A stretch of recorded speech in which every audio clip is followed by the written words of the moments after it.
Mesdames, Messieurs, bonjour.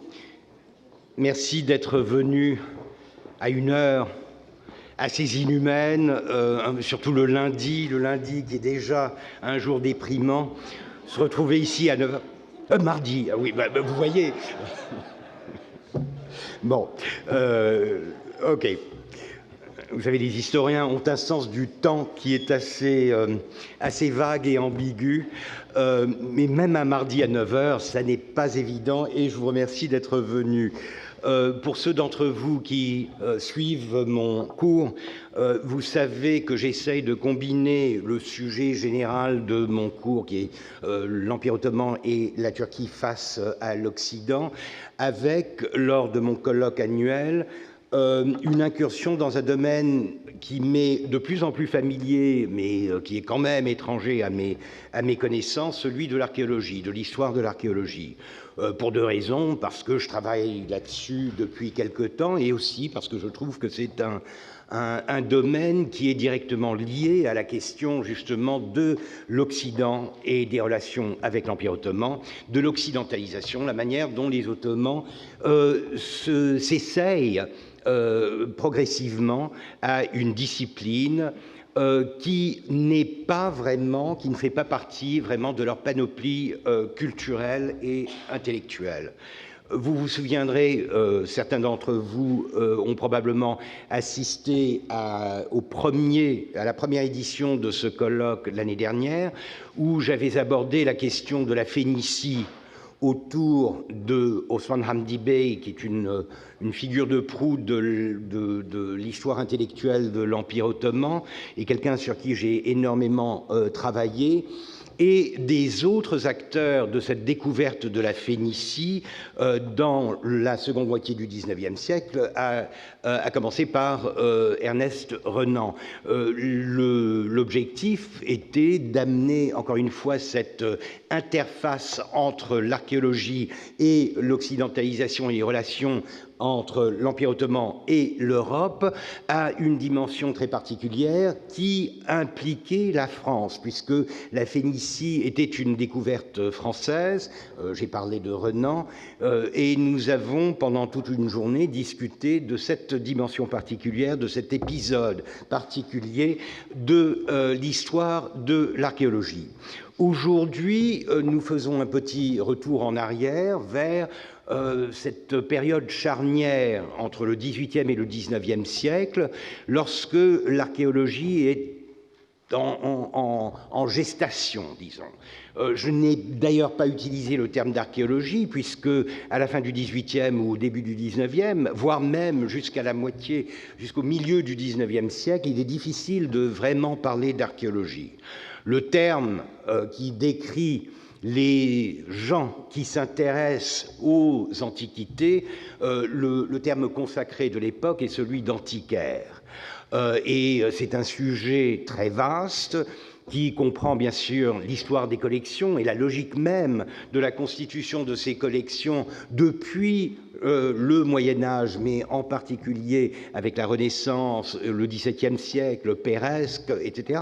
Mais dans le contexte de ce tournant du XIXe siècle, nous avons des épisodes quand même très frappants de cette fièvre antiquaire, comme je l'appelle, cette passion que l'on se découvre et qui se double d'une fièvre du voyage, puisque c'est aussi le tour, le grand tour, c'est la découverte du Levant, de cet Orient qu'on appelle Grèce, qu'on appelle Asie mineure, et où l'on veut découvrir les traces des origines de la culture, de l'histoire européenne. C'est donc dans ce contexte-là que s'inscrit le colloque d'aujourd'hui. Et nous allons donc parler de phénomènes, d'objets, d'événements qui sont généralement assez bien connus. Qui ne connaît pas les frises du Parthénon ? Toute la Grèce, bien sûr, pour les réclamer, mais aussi le grand public, puisque c'est un des événements majeurs de cette découverte de l'Antiquité, mais une découverte qui se fait non plus simplement dans les livres, mais dans l'objet, dans le désir désir d'obtenir des preuves matérielles de ce passé et de les exposer dans une nouvelle invention de la période, le musée. Donc une collection publique, une collection qui a vocation d'éduquer le public et de lui donner à voir ces traces matérielles d'un passé que l'on étudie de plus en plus près. Et les marbres d'Elgin, nous y ajouterons bien sûr une histoire française, franco-française, qui est extrêmement prenante, celle de la Vénus de Milo en 1820, sa découverte, et le fait que, encore une fois, il s'agit d'un de ces événements clés, phares, qui contribue à la constitution de collections occidentales aux dépens, direz-vous, du patrimoine grec ou du patrimoine levantin, mais avec le désir, encore une fois, d'expliquer le passé en l'illustrant par des objets. Seulement, ce n'est pas à proprement dire les antiquaires ou l'archéologie ou les objets eux-mêmes qui nous intéressent, mais ce que j'appelle les acteurs et les interlocuteurs locaux de cette fièvre antiquaire. Alors, qui sont-ils? Je pense que cette image, oui, merci, cette image le dit un peu. C'est une aquarelle de Casas qui représente justement des locaux, des indigènes, en admiration devant des pierres sculptées, devant un bas-relief au pied d'un temple en ruine. Bien sûr, c'est de l'invention pure, mais ça dit bien ce que la manière dont ces peintres et voyageurs occidentaux concevaient la relation et l'interaction entre cet héritage, entre ce patrimoine et les populations locales. Une interaction qui n'est pas intellectuelle. En fait, on pense souvent et on dit souvent que les locaux sont responsables de la destruction de ce patrimoine de l'Europe, et c'est au nom de cette destruction, pour empêcher cette destruction, que certains vont aller jusqu'à enlever des pans entiers des métopes et des frises du Parthénon, invoquant encore une fois la barbarie des locaux qui s'amusent à tirer dessus, etc. Cet argument du vandalisme inhérent des populations locales est quelque chose qui aura la vie dure, puisque tout au long du 19e, ça va être l'argument avancé par la plupart des intellectuels, des archéologues, des fouilleurs qui veulent légitimer, justifier leur action et surtout l'enlèvement d'objets de leur site d'origine. Alors, donc c'est une représentation complètement idéalisée, en quelque sorte, du contraste entre des gens qui ne savent pas vraiment comment évaluer ce patrimoine, qui sont quand même fascinés par la vision de ces pierres sculptées et par conséquent qui représentent à la fois l'ignorance, mais aussi la continuité, puisque l'un des problèmes, nous le verrons, c'est de lier le présent de cette région au passé illustré par ces objets. Encore une toile qui est tout à fait charmante, puisqu'elle représente Istanbul même, Constantinople, avec la Corne d'Or. Vous reconnaissez derrière la mosquée de la Yeni Cami, l'une des grandes mosquées impériales du XVIIe siècle, et sur la rive gauche, donc nord de cet estuaire, vous reconnaissez une scène qui illustre l'enlèvement de certains marbres à destination de la France. D'ailleurs, des archéologues se sont intéressés et ont pu reconstituer, parce que là, ce n'est pas vraiment un fantasme de peintre, c'est vraiment une documentation d'objets qui ont été identifiés et qui, aujourd'hui, sont dans des collections muséales, notamment en France. Mais il y a aussi l'autre indigène que l'on voit si clairement sur ce frontispice du célèbre voyage pittoresque de la Grèce de Choiseul-Gouffier. Choiseul-Gouffier, un intellectuel, aristocrate, intellectuel, antiquaire, touche-à-tout, un phénomène tout à fait typique de la fin du XVIIIe siècle, qui, avant d'être nommé ambassadeur à Constantinople, traversera la Grèce et l'Asie mineure en quête d'objets et de documentation de ces objets. Et le frontispice parle d'un indigène très particulier. Si l'on zoome sur l'image, on voit que c'est une femme en vêtements orientaux. On pourrait la prendre pour une turque, entre guillemets, mais c'est non pas une grecque, mais c'est la Grèce. C'est la Grèce enchaînée, la Grèce captive, dans un méli-mélo d'objets associés avec le passé grec, qui implore la pitié, l'aide de l'Europe pour qu'elle la sauve des griffes et du joug des barbares, donc les Ottomans, qui dominent cette région de l'Europe depuis le XVe siècle. Donc le philhellénisme, cette idéologie très forte qui aidera et portera en grande partie l'insurrection grecque qui deviendra une guerre d'indépendance contre l'Empire ottoman, qui sera soutenue par des philhellènes, un peu comme 100 ans plus tard la guerre d'Espagne, qui attirera des légions de volontaires venus combattre le nazisme ou le fascisme. Là aussi, vous avez une montée en puissance d'une idéologie qui veut trouver dans la Grèce les origines de la civilisation occidentale et qui, par conséquent, veut libérer les héritiers de cette civilisation, même si ces héritiers semblent être plus ou moins identiques aux barbares qui les tiennent sous leur joug. C'est un des problèmes, un des dilemmes de ces intellectuels, de ces voyageurs, la déception de voir que les Grecs, somme toute, ont l'air bien orientales et qu'ils n'ont pas, ils ont perdu, semble-t-il, cette pureté esthétique, physique, intellectuelle, etc., qui voudrait les rattacher à leurs ancêtres grecs. Nous parlerons d'une géographie que j'illustre avec une carte ottomane pour donner un peu de couleur locale.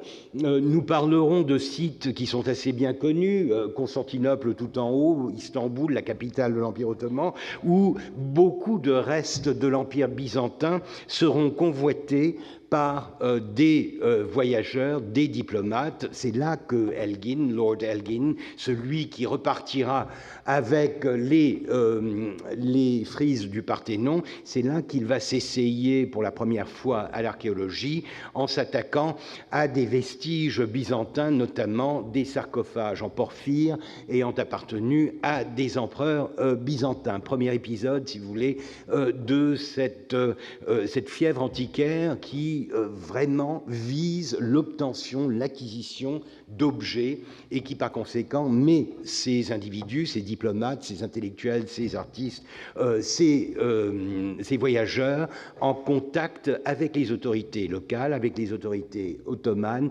pour obtenir satisfaction, pour obtenir les objets convoités. Bien sûr, en Grèce continentale, si vous voulez, vous avez Athènes, la petite étoile ici, voilà, Athènes avec son acropole qui est depuis des siècles le point focal d'un intérêt occidental pour l'Antiquité grecque et qui se retrouvera catapulté au devant de la scène avec l'action assez discutée de Lord Elgin, mais aussi dans les années 1820, lors de la guerre grecque gréco-turque, la guerre d'indépendance grecque, avec le siège d'Athènes par les Ottomans, puisque Athènes tombera aux mains des insurgés grecs tout au début de l'insurrection. Les Ottomans tenteront et arriveront à reprendre cette ville en 1826, et il en découlera des tragédies, des drames, et encore une fois une appréciation, un intérêt pour les antiquités, notamment le Parthénon, que l'on voudra préserver des dégâts de la guerre. Sinon, en Morée, vous avez bien sûr Bassae, Figalia, les découvertes dont Emily Neumayer ici nous parlera, où l'on voit un jeu intéressant entre les autorités ottomanes ou des autorités, des notabilités ottomanes locales qui s'essayent déjà, semble-t-il, à l'archéologie. Enfin, l'archéologie avec de grands guillemets, l'archéologie, c'est-à-dire la pratique des fouilles, émulant, semble-t-il, l'exemple des étrangers, des occidentaux, tels Elgin, qui recherchent ici des trésors pour emporter de la même manière qu'ils l'ont fait pour les frises du Parthénon. Les gens s'intéressent à la Crète, les gens s'intéressent, et là, en plein milieu de la mer Égée, vous voyez l'île de Milo, l'Argentière, cette île dont proviendra la Vénus du même nom.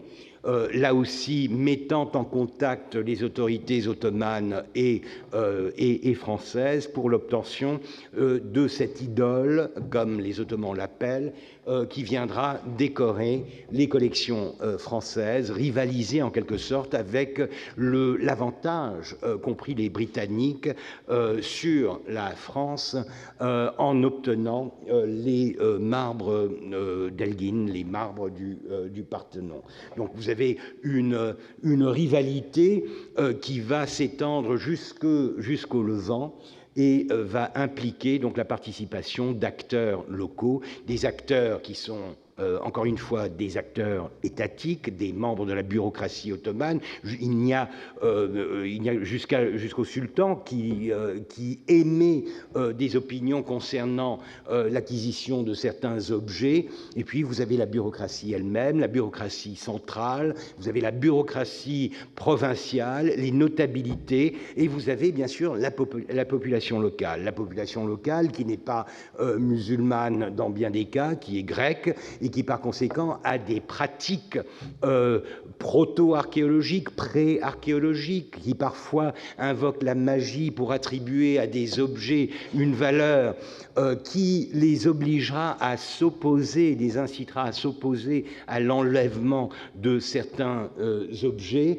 Bref, toute une panoplie sociale, culturelle, ethnique d'acteurs locaux que l'on va essayer d'insérer dans le grand récit. Puisque le problème est que le grand récit de l'archéologie, alors là, vous avez la fameuse scène par Dodwell de l'enlèvement des métopes du Parthénon.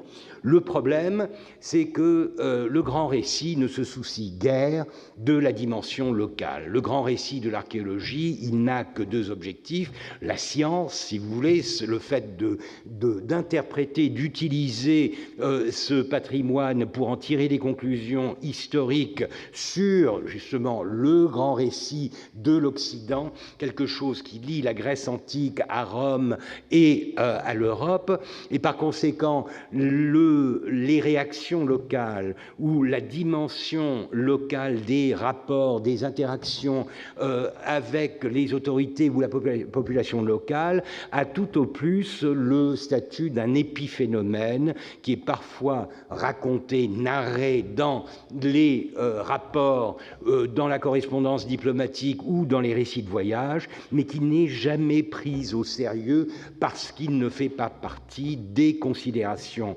essentielles qui dirigent, qui définissent l'action de ces Occidentaux. Donc il y a là une histoire qui a été mise un peu de côté et que l'on peut essayer de rétablir, de sauver en trouvant des sources, des documents ottomans, notamment. Celui-ci, j'en parlerai lors de ma présentation, est un document qui est intéressant puisque c'est une pétition de l'ambassade de France. Vous voyez le sceau de l'ambassade de France à Constantinople avec les fleurs de lys, etc. Mais au-dessus, vous avez un Buyuruldu, une décision de la machine étatique ottomane qui autorise un certain Français à prélever des pierres gravées, comme on les appelait, des pierres gravées dans certaines régions de l'Empire. L'exemple le plus flagrant est probablement celui de la Vénus de Milo, dont nous connaissons ou ne connaissons pas vraiment l'existence d'un document ottoman, et en plus un document ottoman extrêmement intéressant puisqu'il est bilingue. Vous reconnaîtrez en haut une écriture, une graphie en arabe, donc du turc ottoman écrit dans l'alphabet arabe, et en dessous le même texte en grec. Ce n'est pas une pierre de Rosette, nous connaissons les deux langues. L'avantage ici est de montrer à quel point l'administration ottomane se doit de se plier à la pluralité ethnique, confessionnelle, linguistique, culturelle de l'Empire. Et par conséquent, lorsque le Kapoudan Pacha, c'est-à-dire le grand amiral de l'Empire, doit s'adresser aux primats, aux notables de l'île de Milo, à la suite du différend qui oppose les Français qui ont fini par emporter la Vénus de Milo et le droguement, c'est-à-dire l'interprète de l'arsenal, lorsque ce différend éclate et devient une sorte de crise diplomatique, le capitaine Pacha est obligé d'émettre un Buyuruldu, un décret justifiant l'acquisition française de la Vénus de Milo. Ce qui est intéressant, ce qui dit en quelque sorte la pauvreté de nos connaissances en matière d'acteurs locaux, est que ce document n'émane pas des archives ottomanes, mais des archives du musée du Louvre. C'est une photocopie que j'ai trouvée dans l'un des dossiers de la belle dame de la Vénus de Milo. Il y a une documentation extrêmement riche, puisque la Vénus de Milo a défrayé la chronique pendant des décennies, jusqu'à cette fameuse opposition entre Salomon Reinach, qui la voulait plus vieille, et Furtwängler, qui l'a trouvée hellénistique, avec raison d'ailleurs. Tout cela est bien sûr dans le dossier, et parmi tous ces documents, vous avez un petit document, un apax en quelque sorte, un document ottoman que personne n'a lu, qui a tout au plus été utilisé dans une publication comme illustration, sans que personne ne se soit penché sur le contenu de ce document. Encore une fois, la question n'est pas de remettre les pendules à l'heure, de réécrire l'histoire de l'archéologie. Évidemment, la documentation que l'on va trouver dans l'Empire ottoman, dans les sources ottomanes ou grecques, la documentation que l'on pourra tirer de traditions orales, etc., ne va pas changer la grande histoire, le grand récit de l'archéologie. Nous n'allons pas remettre en question l'origine ou le sens de la plupart de ces acquisitions. Nous n'allons pas non plus rentrer dans le débat qui est beaucoup plus politique et actuel des restitutions. C'est une question...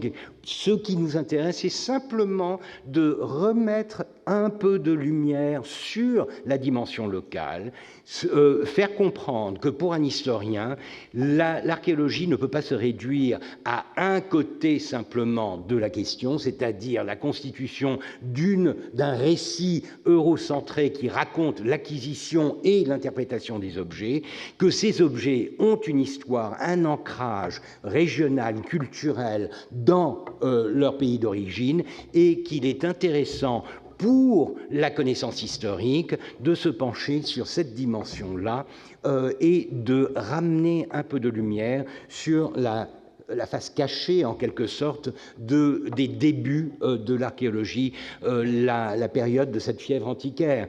Donc là aussi, un exemple, je crois, assez flagrant de la nécessité qu'il y a de se pencher un peu plus sur le contexte, sur la documentation de cette période. J'arrêterai ma présentation ici en vous disant que, tout d'abord, je suis très content d'avoir ce qu'on appelle une belle brochette d'intervenants, une brochette qui est intéressante parce que ce sont des gens qui viennent d'horizons et de disciplines très différents, variés, mais convergents, c'est-à-dire que nous avons des atomes crochus, autant les anthropologues qui seront ici que les archéologues, que les historiens de l'art, les historiens de la culture, les historiens tout court. Nous avons des atomes crochus qui se concentrent autour justement de cette question de raviver la réalité, l'historicité d'un contexte trop longtemps ignoré. Je suis particulièrement ravi de voir que j'ai, sans les rechercher, respecté un certain nombre de parités qui me paraissent importantes. D'abord, la parité homme-femme. Nous sommes 4 contre 4, 4 et 4, pas contre, 4 et 4, ce qui est quand même un hasard heureux, mais je pense que c'est quelque chose dont il faut tenir compte. Je crois que nous avons aussi une sorte de parité des régions, une parité nord-sud, 4 dignes représentants du Nord, avec un Gallois, une Belge, un Français.